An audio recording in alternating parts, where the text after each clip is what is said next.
Farhaven is dying. A land on the brink of destruction. 9 warriors with elemental powers are to blame. The Ronin have returned. Gray, a young man with mysterious powers, must try to save what little is left of a dying world. The Knife's Edge audiobook is out now. Kieran ran. Using the tooth of the battlement as a stepping stone, he launched himself at Ren. Steel clanged and metal sparked, and his muscles strained against his master's parry. Today, Ren would lose, and Kieran would prove himself worthy of the title of Devari.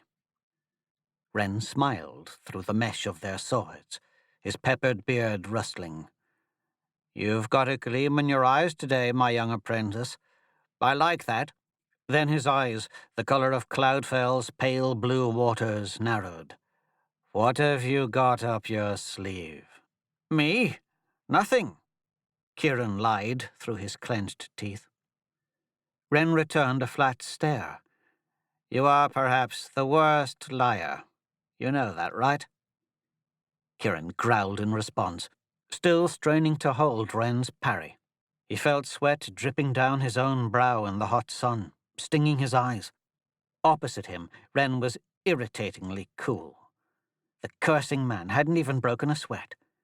He could have been out for a dicing stroll, not locked in combat. "I think it's admirable, really.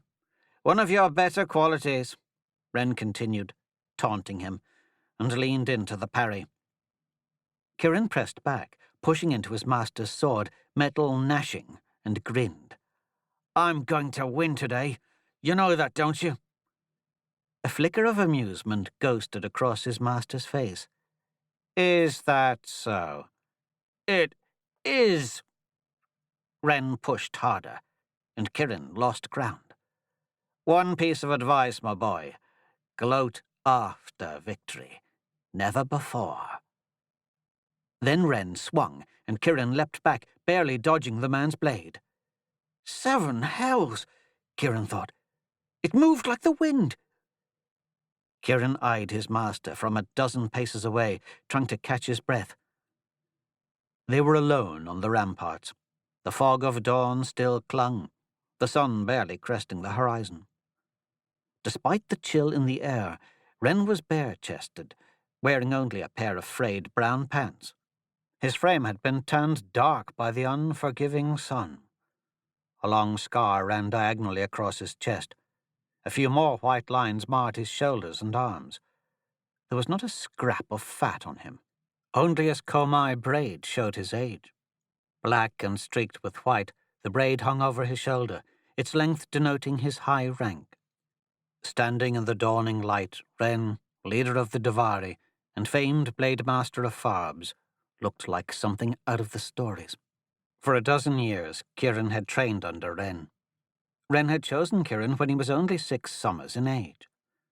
Out of 1,000 young boys clamoring to be a Devari, he had been selected. Yet, even with an arbiter for a grandfather and a blade master as a mentor, Kieran felt a failure.